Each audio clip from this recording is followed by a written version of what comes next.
Hello everybody, I'm Thomas. Welcome back to another video. This time I'm back with another solo card game that you can play with just a standard 52 deck of cards. This game is called Dead Center, is developed by Will Sue, is part of the Isoluto game collection. I've played a couple of the games previously, the Emissary and the Sandwich Guy.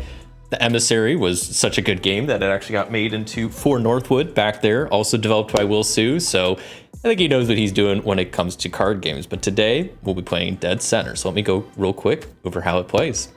You can see at the top here of the instructions that they have different ratings from 1 to 3 of different things. So like complexity, this is a 3 out of 3. Strategy, 3 out of 3. Weight is 2 out of 3. Tactics, 2 out of 3. Footprint, 2 out of 3. And luck, 2 out of 3. So it's a pretty complex game. It does require a lot of strategy. Decent weight, decent amount of tactics, takes up a fair amount of table space, and there is a decent amount of luck involved. The overview is in Dead Center, you must kill 12 zombies surrounding your 3x3 cabin before the deck runs out. You do this by playing cards into the piles within the cabin to attack adjacent zombies. The power and precision of your attack is determined not by the cards you played, but by the other 2 cards on the same line. So, as far as components, just gonna need a standard 52 deck of cards along with the 2 jokers. And for setup, what you do is you take the 12 face cards, shuffle them up, and those make up the zombies that'll be attacking. And I already have them kind of placed around the cabin. All the rest of the cards, including the 2 jokers, get shuffled up, and you start with 9 of them here in a 3x3 grid to make the cabin that you're starting out with. So as far as the gameplay goes, the game is played over a series of turns. Each turn, you must perform each of the following 3 actions in order. First one is reveal a zombie if able. Next is draw a card and play it to a valid pile. And then finally, kill a zombie adjacent to the card you just played if able. And I'll quickly go over each of those steps a little bit more. So revealing a zombie, it's pretty straightforward. If any zombies are still face down, you could choose and reveal one of them by turning the card face up.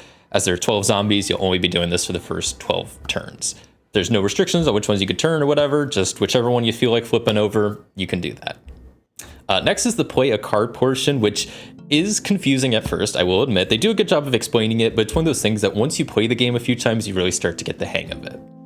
So for playing a card, you draw the top card of the deck, you play it face up on one of the 9 central piles here. The piles you can play it on depend on the color and the value of the pile's top card. You can play a card in basically one of 3 conditions. Either if the card has an equal value, if the card has the same color but a greater value, or if the card has an opposite color and a lesser value. And I really like this way down here because it kind of explains it in a good way. It says, another way to think about the placement rules in solitaire terms is that you build up with alternating colors while you build down with a single color. And then finally, aces have a value of 1. Jokers can be played on any card and can have any card played on them. And cards you play on a pile become the new top card of that pile. So I'll quickly draw a card and just give you some examples. So this 2 of hearts. So going card by card, I can't play it on the 9 because ascending goes up. 2, I could play it because it has the same value. Joker, I could play it because you could play anything on a joker. 5 and 8, I could both play it on these because it's the same color and it's the same color goes downwards. Can't play it on the 10. I cannot play it on the 9. I could play it on the 4 and I can't play it on the 7. So hopefully that makes sense. This is by far the most confusing part of the game, but once again, it kind of just takes some playing to get used to.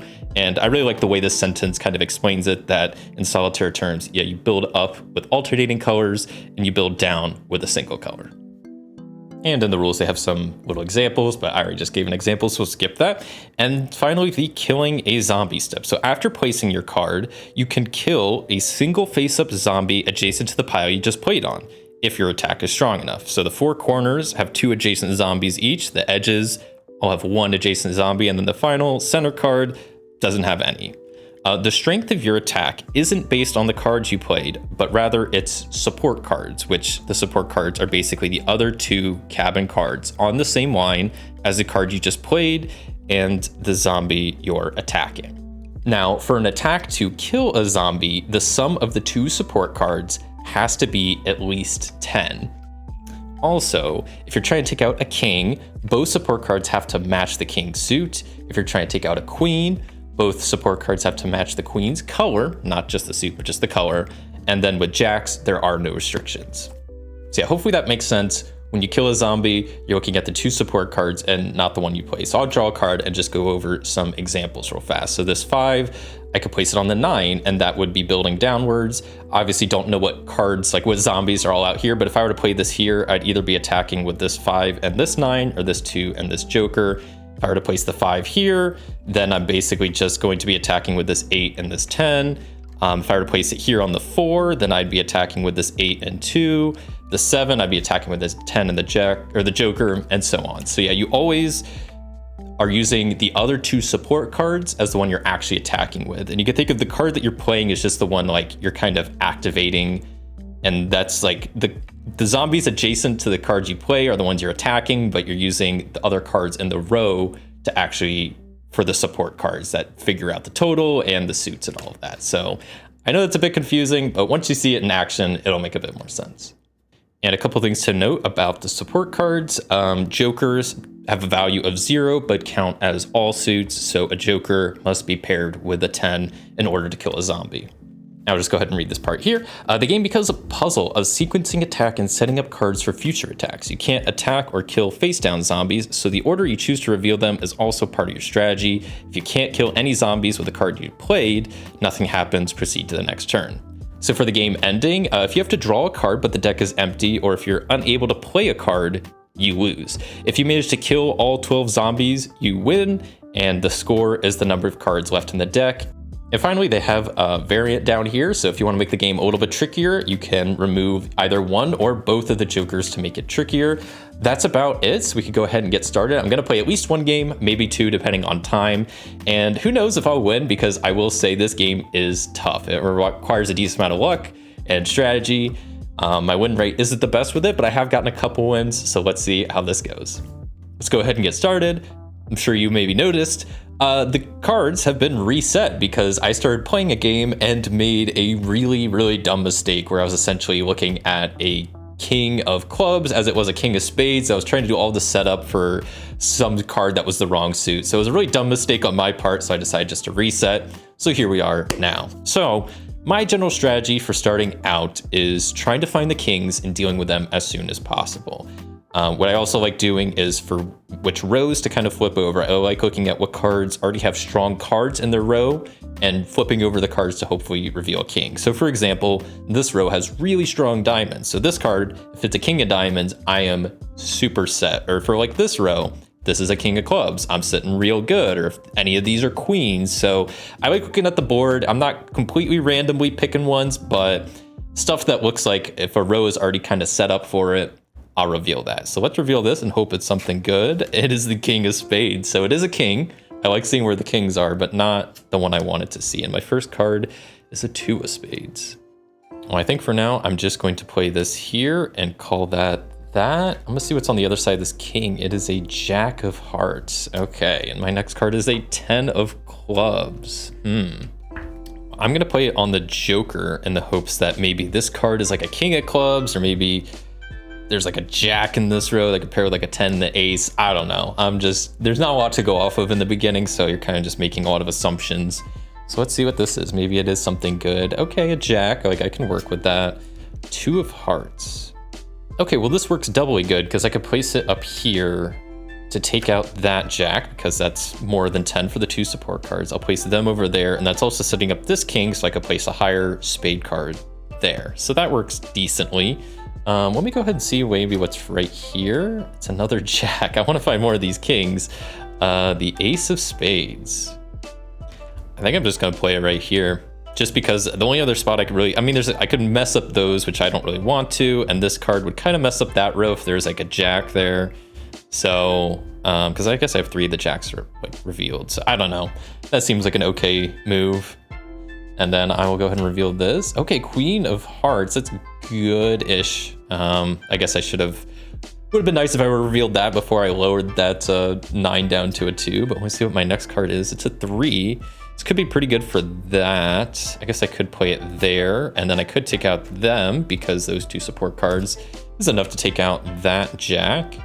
Let me go ahead and reveal this card here. Ooh, the king of hearts. Okay, well, at least they're revealed. And we got the 2 of clubs. I'm gonna go ahead and lower this so I can start preparing it to play some higher heart cards, and then that's still the 8 and the 2 is enough for that jack if I want to take that out later. I'm gonna go ahead and see what's going on in this row because I want to see what's on the other side of this king. It's a queen of diamonds. Interesting. Next card is a 5 of clubs. Oh, 5 of clubs. It doesn't actually do me that much good. Like I could place it there, take out the jack, but then that's gonna mess up that queen, which I don't love. I guess I'll do that just to take out a jack because I don't know. At least have 3 of them dealt with. Like that's good, but I still don't know where a lot of these kings are. So there's got to be at least. Okay, well there's another one, king of diamonds, and I got the 10 of hearts. Oh, this is pretty good because I could place this here, and that's good for the king, and also the queen could use that because she just needs red cards. So that's something. Flip this top card. There's the king of clubs. Okay, not really where I want him to be. 8 of spades. Shit. Yeah, this is a predicament because obviously it's a spade card. I would want it for my king of spades, but I can't place it on this 3 because alternating goes up and same color builds down. So I can't place it here or here or here. So I can't really use it to help the king out. Yeah, that's unfortunate. I'm just gonna place it in the dead center because I don't know, I don't really have anything else to do. Let me start reviewing some of these other cards. Okay, queen of clubs, and we have the 6 of diamonds. So diamonds we have going on in this row. That's actually a pretty good card because I can place that here. Can't kill the queen, but this king is ready and all set up to be taken out. So maybe I'll kind of do that next turn. Curious what the center card is. It's another jack, and got the 4 of clubs. Not a whole lot of spots for this. Pretty much the only spots that I can place it is either on this 5 and bringing that down a little bit, or this 8, bringing that down a little bit. Neither is super ideal. I think the 5 is a little less worse, and I can still have this jack go off at some point. Final card is the queen of spades, and then everything's been revealed at this point. Next card is the 9 of clubs. Let me see what I can do with this. There's a pretty good spot for this. I could place it right here on top of this 5. I can take out the king of diamonds, and then that's set up pretty good for the king of clubs whenever I deal with him. Next card is the 5 of spades. This spades king, this king might make me lose because this row is just not ever set up in a way that's good for me to play stuff. So I'm getting kind of screwed here. Because there's no low red cards, so the only 2 cards I could play it is on this row or on this card, which neither is. I don't want to place it on that because I need that for the king. I guess I'll place them here, but I really don't like that move either. Let's see what my next card is. Ace of clubs. Yeah, I don't know. Man, I'm having some real bad luck because I'm looking. I need some like lower red cards, especially to lower that so I can deal with this king. And to kind of lower that so I can get some better spade options in there. I'm just not getting any. So, I mean, I could place this up here and that's just not really good for, kind of good for the queen, but then I'm covering up a 3 of spade if I were to do that. So like, I'll put it here instead. It's not great for the jack, but whatever. A joker, okay. I'm gonna place this on the 10 in hopes that I can get some spade card to save me, but I haven't been keeping too great of a count of cards, but I think a lot of the higher spade cards are already gone, and I need pretty much a 7, 8, or a 9 here to pair with this 3 to take out the king. So we'll see what happens, but my next card is a 4 of hearts. Oh boy. Okay, well, it's not the worst in the world because I can use it here.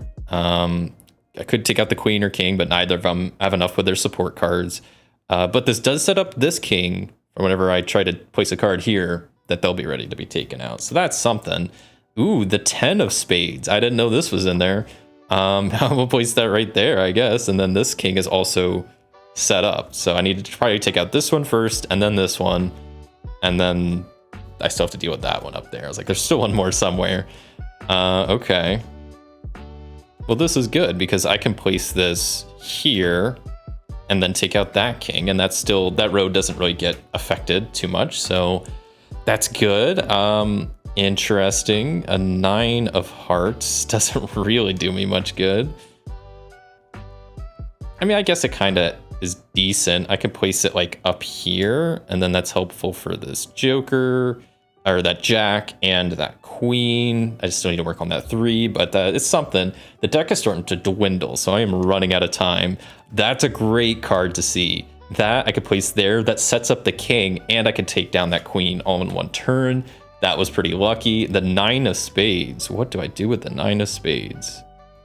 Well, the 9 of spades, I think I placed there to take out that queen, so that's good. This king's still set up, so I need to deal with them. The 6 of hearts, so I have a lot of options here, to be honest. I could place it up there, I could place it there. Yeah, I'll place it here and then go ahead and take out that king, just so they're dealt with. And this king's already set up, so I need to take them out at some point. The 3, I guess I'll just place that up there, and this queen is ready. I'm almost there, but the deck, it's dwindling, so this is a race against time, to be sure. Ace of hearts I can play up here, and then that will be enough to take out the queen. The 4 of spades, this is good to see. I can place that there and take out the last king. Oh boy, this is getting close. The 7 of clubs, I'm not going to be able to do too much with at the moment. Yeah, I'm just going to place it right there. So I essentially need to place I guess a higher. I want to check out the queen first, I think, and then the jack. So I need to wait for pretty much any red card that's 5 or higher. Place it there. Place a higher black card there, and then place a lower red card there. And there's only like, let's see how many cards. 1, 2, 3, 4, 5, 6. I got 7 cards to do this. So that's something. This isn't really good though. I mean, I could place it here, take out this row, but then that wouldn't be setting up this row for anything too great. But I'm gonna need something 5 or higher here anyway. Or you know what? No, I'm dumb. I could place that here, and then that sets up that row. So all I need is just to start completing them, right? Okay, so this is good, right? Because I could place that here, and then that row is good for the queen. And now I just need a low red card, lower than 10, and I win. And there it is. That's an 8. I place that there. This row's enough for the jack, and I survived. Wow, that was pretty lucky. I didn't think I was gonna work out like that. There was, let's see how many cards. 1, 2, 3, 4 cards left. So that was Dead Center. And man, I gotta say, this game, it takes a while to learn the rules, but once you learn the rules and get like maybe 2 or 3 games in, and you restart, like you're at the point where you understand the rules, you're just trying to figure out the strategy. I've been having a blast with this game. It is really fun. It always comes right down to the wire. I mean, I only had 4 cards left. I think the other times I've won, I've only had like 2 cards or less than 4 cards for sure. It's always like the last like 2, 3, 4, 5 cards maybe. So, and if I lose, it's always like, oh, if I just had 1 or 2 more cards, like I could have been able to do it. So I am thoroughly impressed with this game. I highly recommend checking it out. Wilsu's done it again. Another Isoludo card game, which I really enjoy. It's not the most thematic, but I do like the idea of you're surrounded in a cabin and playing cards and whatnot. The rules are a bit wonky at first. It kind of takes a little bit to kind of understand, but once you get it, I think this game is really fun and absolutely worth a try. Thank you so much for watching. If you enjoyed this video, a like would be greatly appreciated, and until next time, I'll see ya.